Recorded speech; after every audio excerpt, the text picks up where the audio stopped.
stop fronting. That's what I'm saying. I think it's crazy because I don't know when we got to the point with the grandparents, like what generation of grandparents really stopped being able to give knowledge to their grandkids, like, and not just the grandmas. That's what I'm saying. Like, even I know a lot of souls talk about it. We started getting, like, the grandpas was getting wiped out. It's too dark for you to actually see me, but I wanted to make a video anyway. Just toss some big voiceovers over it. But I have definitely cashed in the lifestyle that I guess I used to want to live. And I feel like I cashed it in a long time ago, but now it's like, it's actually coming true. You know, I wrote it down, said it in front of a mirror, visualized it, wrote out the game plan, strategized. Now I'm taking it, you know, one step at a time. And you'll notice the world, it can get really loud. You know what I mean? It can get really loud, you know, especially loud with things that you probably don't care about. The world gets so loud with things you don't care about. So sometimes you'll notice that if your focus isn't keyed in, it may not really be there. You know, I definitely, for me, I have to pace myself. You know what I mean? I have to really sit there and get meditation time and get time to myself and get time to sit in my silence like I used to. That was like a big focal point for me to be able to really, like, piece things together, you know? So, you know, I still gotta try to wake up early. I try to go to sleep with enough time for me to get at least 6 hours of sleep. But, you know, souls know when you have kids, you know, 8 hours, it's not the easiest, depending on what age your kids are. So, you know, you toss in that element, you know, it's a lot. It's a lot. I was just talking to the mother of my children, and I was telling her, I was just like, everybody has their own thing that they want to do. You know, like, everybody has their own goals. Everybody has their own things that they want to accomplish. And then when you toss kids into the mix, and then you still trying to do everything that you still want to do, I'm not saying it's impossible. What I'm saying is, I was trying to express to her, there's a time and there's a place for everything. And unless you have the resources, unless you have the help that it takes for you to accomplish this goal, or even, you know, going to even look out for, you know, going to look for those resources to be able to accomplish your goal, it's going to be hard. And I told her, I was like, and you're not even a single mother trying to do it. You feel me? Like, you're not doing it solo. You have you have a man that's going to take his kids. You have a man that's going to be a father. Like, that's the kind of man that you pick for your kids. So, you know, good job. But now it's like, okay, now we need to make enough money between the both of us just to make, you know, to make sure that they good. And I told her, I was just like, the crazy thing is, in due time, like, just because of the kind of man I am, you may never have to lift a finger. I may like, you know, I'm a do my best to not throw my Virgoism all up in it. You know what I mean? And I because I really want her just to genuinely be happy and create the life that she wants for herself. But, you know what I mean? But, you know, for us men, fathers, we still got to do our part. So I'm okay with assisting, but it's like, I'm still going for whatever goals that I'm going for in my life. I'm not going to shortchange myself in that sense. And that's what I've been making sure that I focus on is, you know, I don't mind busting my butt, but if I don't see you really putting forth an effort to really push yourself forward to the next level, you know what I mean? Like, I'm not about to be sitting here like all my resources just going to freely go to you. That's not how it works. You know, I'm gonna make sure the necessities are taken care of, but I'm talking about the extra stuff. You know what I mean? I'm not petty. You know, I'll make sure the mother of my children has a car. I'll make sure that she, you know what I mean? Like, if it's enough kids, okay, cool. Like, I paid the house cash. You ain't gotta worry about that. You know, make sure you got the taxes taken care of. And my thing, you know what I mean? Like, I guess if I was a real one, I'll put it in her name. But to be real, I'd probably end up putting it in the kid's name. I can understand why you know, it's a lot of responsibility. And I can see, you know, through my multiple perspectives, you know, that that it can be extremely difficult, you know, taking on that much responsibility. So that's why I try to re-emphasize to her. I'm like, hey, at least you got a dude that's really gonna make sure that the kids is good. Like, you know, and I feel like I displayed that before when I was living in Cali, you know, with the kids without her, and I was, you know, and I was doing everything, and it wasn't to make her feel like I don't need her. You know what I mean? Like, I know she probably goes through that thought process a lot. And I was like, no, honestly, it was to let you get on your feet as a mother, as a woman. You know what I mean? Like, every woman don't even have the ability for they, you know, for the father of their children to do that. So I wanted to, it wasn't like I was doing it, like, I was doing it for the right reasons. You know what I mean? Like, I wasn't trying to spite her. I wasn't trying to keep the kids from her. It wasn't nothing like that. So it's like, now talks get kind of heavy, you know, for certain women, because some time will go by and all they got is some goals written down, right? Nothing completed, just goals written down. So it's like, you know, I want to be on a different wave. And it's different because, like, I was just thinking the other day, I was just like, what's the difference between the magic that you know, that fools be feeling like females be using, you know, versus actually working hard, you know? And it's like I saw a crazy example. I don't know if y'all watch 90 Day Fiance. It's you know, I mean, I be having leisure shows, so it be shit that make me laugh, and it's stuff that's funny. But it's like 90 days before the 90 days, right? And it's I think the man's name is Razvan and the girl's name is Amanda. So Amanda, extremely pretty. Her husband ends up dying of like cancer, but he was taking care of her, doing everything. You know, he was probably a provider, you know, so she probably didn't get told no a lot. So now he's gone, right? He's deceased. So now she's in a situation where she's looking for somebody else. And oddly enough, I found a video clip I'll play here, but they were being nosy and they noticed that, like, her husband, by the time that she was talking to Razvan, her husband was only dead like 2 weeks or something like that. Easy life. They did not have an easy upbringing. It's March 10th when Jason is diagnosed with cancer. March 19th where he actually passes away. Almost exactly a month later, Amanda suffers another loss when her sister Ashley passes away. But the part I really want to talk about is the timeline between these two. What we know from the first episode is that Amanda and Rosalind have been together 4 months. And then when you're watching the first episode, as I'm really nosy and creepy, if you pause when she's on this phone call with Rosalind, you can see it looks like it is Saturday, August 7th. 4 months before August 7th is April 7th, which is about 2.5 weeks after her husband Jason passes away. I don't know if that's when they started talking, if 4 months is when they started dating. That I do not know. I just feel like there's something off about the situation. Maybe they were talking before he died. Maybe her and Jason were already split up. I don't know. But then again, maybe because of all the trauma she's gone through, she just moved on really, really quickly to fill a hole. I mean, her sister does say Rosman just happened to be there at the right time. Who knows? Maybe this is part of the reason why she always feels so guilty. Sorry.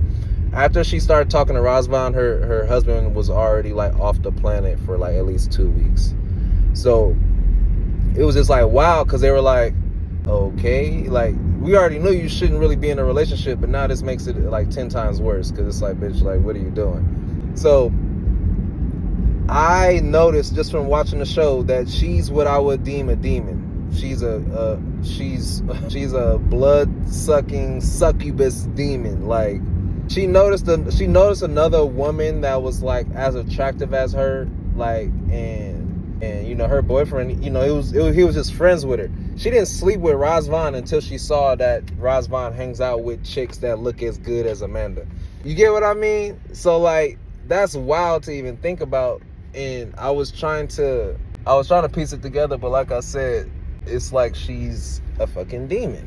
So that's like a fucking big deal for that, you know, for that situation. And it'd be a lot of people like that, and you won't even notice. I'm pretty sure Razvan doesn't notice that he's dealing with a succubus, that he's dealing with a woman that doesn't really love him and care about him. It's his first time, you know, and it's just like, you could tell she's only on TV for the money. All right, I think I just spoke about how Amanda is high-key a demon and a freaking weirdo. So, like I said, I just noticed that was a weird situation. I know I'll tie that in somehow, but I know my brain be all over the place. So I remember it later. As I watched the video, I remember the piece, the how I was piecing it together. But like I said, now I'm in a different space. You know what I mean? I know the world is going to ish. The world is, it's kind of crashing.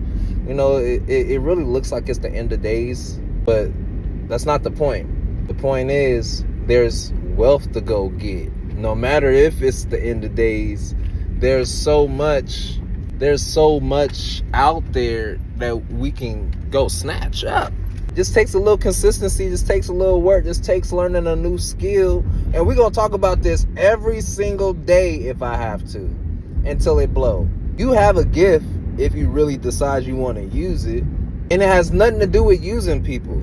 Help somebody. Heal yourself and help somebody. And stop thinking it's about helping somebody and talk to your younger self. That's what you can do. And then start talking to your older self. That's a good way to start. Because if you really heal and you really start speaking from your heart, you start speaking from your soul, and you let your soul speak, a lot of people start tuning in. A lot of people start listening. A lot of people, oh yes, I understand your message. God is within me. He ain't got to be on me. He within me. That's why for some souls it sounds like they preaching every time they open their mouth. You can do it. I can do it. It's possible. And I'm not talking about I'm not talking about just this bogus American dream that they trying to push down our throat. Money is not as easy as you make it seem like it is to go get. It's not. You just don't have no skills. You just know what you just were never taught to apply yourself when you was younger. And that's what that's what I'm learning about fatherhood. And I don't even know if I put that video out or not, or if I put any shorts out about it. But your daddy really teach you work ethic.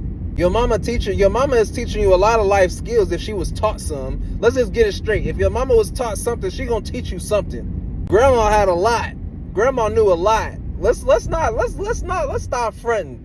That don't say I think it's crazy because I don't know when we got to the point with the grandparents, like what generation of grandparents really stopped being able to give knowledge to their grandkids, like, and not just the grandmas. That's what I'm saying. Like, even I know a lot of souls talk about it. We started getting, like, the grandpas was getting wiped out.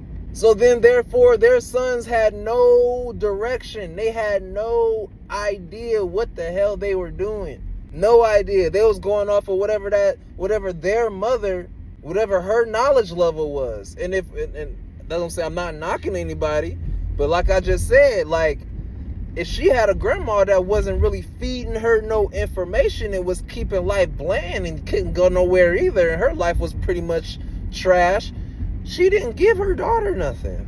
She didn't help her daughter. She didn't push her daughter forward. Same thing that goes for the man. But like I said, all the grandpas, they was in jail. They was locked up. They was kapoom pow pow. They was gone. Money was the root of all evil. Do things. Like, and my idea of money now, like the idea, like the thought, what's another word that I can use? That I'm missing right now. But I never thought of money in a negative way. You know what I mean? Like, well, I did. So I did have a negative view of money before, and that's why it seemed like it was hard to make it. But now that my view of money is more positive, it comes in abundance. It comes in abundance a lot more, right? So now it's like, okay, what ideas that I have that I feel can be $1,000 ideas, $1,000 naira ideas, $100,000 naira idea, or however you say it. I'm just making up terms right now. I forgot how you actually say it. But what ideas do I have that can create that for me? And YouTube is so amazing. They already have the blueprint sitting right in front of you. You just got to put your own umph and style and juice into it, my G. That's all you got to do. There's something that you talk about with a passion. What is it? Now it's time for some trial and error. Now it's time for some experimentation. That's all YouTube is a bunch of experiments. I just like talking. So that's why a lot of my stuff I feel like is actually a podcast. But as I'm expressing myself to you, this is what YouTube is. YouTube is about finding the thing that you're extremely passionate about and working on different types of content for it. Are you unsure of what kind of content you want to make? Are you unsure of what to talk about? Are you unsure of what direction you want to take your channel to? Because some people it's education, and they keep it towards the education level. Some people they like comedy, they like skits, they like making people laugh. Some people, like I said, some people it's all educational, so that's all they. Some people it's faceless videos, so now they're just educating with top 10 facts in a voiceover. So now it's less work. But it's whatever you want to stay consistent with. Some people it's all animal fact channels. Some people it's old history that we never knew, that you had to sit there and you really had to understand. You know what I mean? You have to love history. That's what I meant by that. Sorry that I'm stumbling. But there's some things that you have to really love history to actually learn. And that's what your channel's about. A specific time. So it's like, no, build your YouTube while you can right now, while you have the time. Because that's why I said that's probably the main one. The other ones are still around. They still gonna be trying to get people paid. Like I said, Facebook is really cashing out if you really know what you're doing on that social media platform. So that's why I say it's all about knowing and testing things out and seeing what works for you and seeing what doesn't work. Everything isn't for everybody, but you still got to test it out. You still got to try it out. And that's what I know most people don't really care to do sometimes. They don't even want to test it out. I'm telling you, make a lot of money just trying stuff out and seeing if it works. Because you never know what formula is going to really work for you until you get out there and you start trying it. And that's why I really hate the term try, if I'm being honest. I really don't like the term try. But it's called effort. That's what I tell my daughter all the time. It's called effort. The art that I can show you that my daughter has drawn, it would you'll drop your jaw, because you'll be like, you drew this a couple years ago and you just decide to stop, and you'd be like, well, why? Same thing with my brother in sports. Like sports, I don't necessarily feel like it's a be all. Like you know what I mean? You got to try to make it all the way to the top. What I was trying to express to my brother is sports is a way to get out. It's a way to go explore the world. It's the way to see things. There's so many opportunities when you just stick with it, when you learn it's a work ethic. And it's not just about sports. It's about anything you apply yourself to. It's not that many players that really, truly dedicate themselves nowadays. And I'm talking about the players that don't have all the resources. There's so many players that they lack resources, but they still come out on top because they have a hard work ethic. Their daddy taught them something right. It's not about the tools in your toolbox. It's about the knowledge that you have. Either you can get the job done with what you have, or you need every tool known to man to get this job complete. Which person are you? Are you the person that can get the job done with the fewest amount of tools, or are you the person that needs every new gadget in the toolbox to get stuff done?